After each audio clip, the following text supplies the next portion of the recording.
When the Bears make a trade, we've got the coverage for you, which is why you should subscribe to the #1 Chicago Bears YouTube channel out there. Make sure to hit that big red button, subscribe, stay locked in, because who knows? When N'Keal Harry gets traded, we're the ones getting a video out to you first.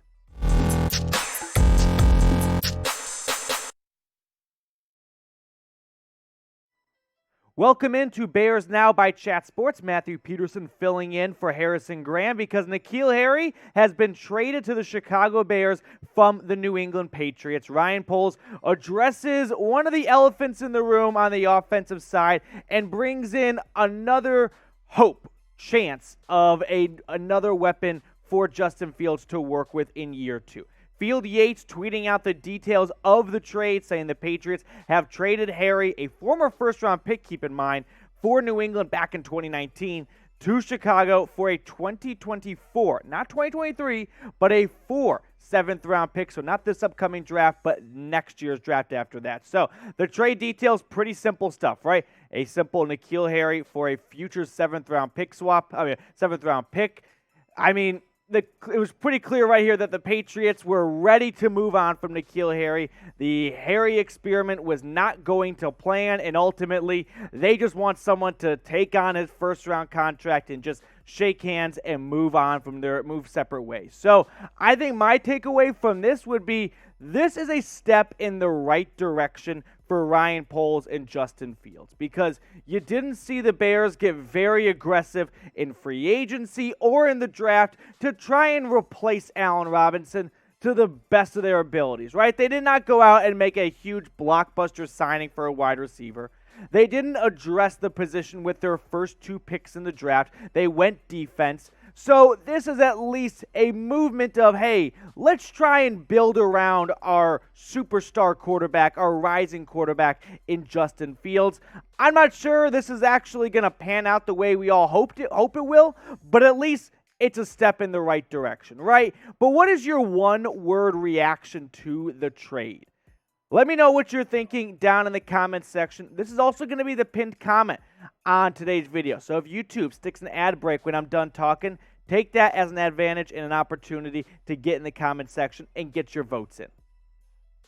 My one word would be competition, right? I think we're going to see bigger and better competition now in training camp for the Bears at the wide receiver position, as they're going to try and fill out this wide receiver room to the best of their abilities. When you look at it right now, outside of Darnell Mooney and Pringle, you can't confidently say that the next guy is going to be a good wide receiver 3 or 4. We haven't seen Velus Jones Jr., right? He's just a rookie. N'Keal Harry hasn't really worked out that well in New England. Maybe a change of scenery will bring along what those first-round aspirations were when the Patriots selected him out of Arizona State. But outside of the top 2 guys, Mooney and Pringle, no one can confidently say the Bears have a surefire wide receiver 3 on this roster. Now, let's check out some of Harry's stats and what he's done so far in his 3-year career, where he's had some run-ins with injuries and whatnot, but through 31 games, it's a disappointing 598 yards and 4 touchdowns, and he's averaging just 10.5 yards per pop. And he hasn't had a bad quarterback arsenal to work with. I don't think that's a fair excuse to offer of, well, he's had to deal with multiple QBs. So what, right? When you're a first-round pick as a wide receiver, the expectation is you are able to overcome some obstacles, unlike a second, third, and day 3 wide receiver guys. You start your career off with Tom Brady.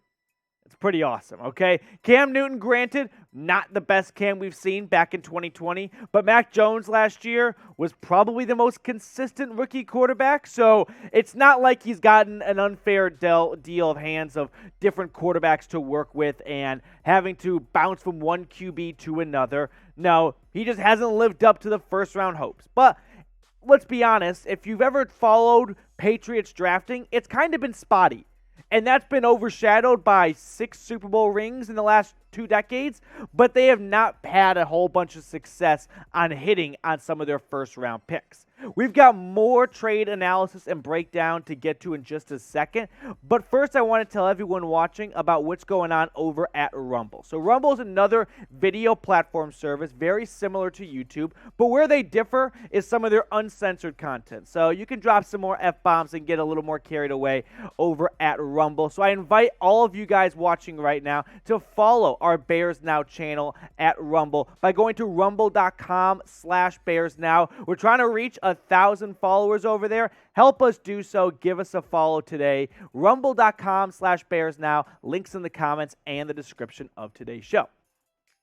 Let's look at this trade now through the lens of Justin Fields. I think, and I'm not alone in this, by the way, this is just another dart being thrown at the board of, well, we hope one of them hits, because you know you've got something in Mooney. You believe that Byron Pringle coming over from Kansas City with more targets coming his way, he could really take the next step. You want to hope for Velus Jones Jr., your 25-year-old rookie, who, by the way, fun fact, is older than N'Keal Harry. And you want to look at the rest of the depth chart here. You don't have a lot of surefire talent. In fact, you're kind of lacking a lot of talent outside of Mooney and a little bit of Pringle, but I can't even definitively say Byron Pringle is a wide receiver 2 in the league. Now, it's a little funny because you're noticing, right, a little less facial hair right now on screen. Harrison Graham abroad in Italy, having the time of his life, and he's probably having the second best pizza in the world. Shout out to Lou Malnati's in Chicago. But he thought the same thing I did. He tweeted out saying, "Worthwhile dart being thrown by Ryan Poles. A future 7th is virtually nothing." Exactly. Let's see if a fresh start for N'Keal Harry is just what the doctor ordered. Hopefully that is the case. You've seen some wide receivers just not work out for one reason or another, but maybe in Chicago where he can be, hopefully, well, you know, he was given a good opportunity in New England, but hopefully he can take the next step and maybe learn from some of his mistakes in New England and kind of get knocked down a little bit, right? He entered the league a first-round pick. Maybe he had a big you-know-what in the locker room. Now, not going to be the case with his second team after being drafted just 3 years ago, and he can take some big slice of humble pie and go, all right, let me put my head down and really work with Justin Fields and try to save my career. I will add this to kind of wrap up the show. One of my final thoughts. Does anyone else always feel that whenever you trade with the New England Patriots, it doesn't feel right or good because it's like dealing with the Death Star, right? Whereas the Patriots, they know a thing or two about winning a Super Bowl. So if they're shipping off a player, is that a player you really want? Right? What does Bill Belichick know that we don't know? Because it feels like if Belichick is moving on or bringing someone in, they're fleecing or winning the deal. But it's not like they probably won the Jimmy G trade when they picked up a first. But still, it always feels like you're dealing with the devil a little bit anytime you make a trade with the Patriots. All right, speaking of Ryan Poles, let's put this question on screen.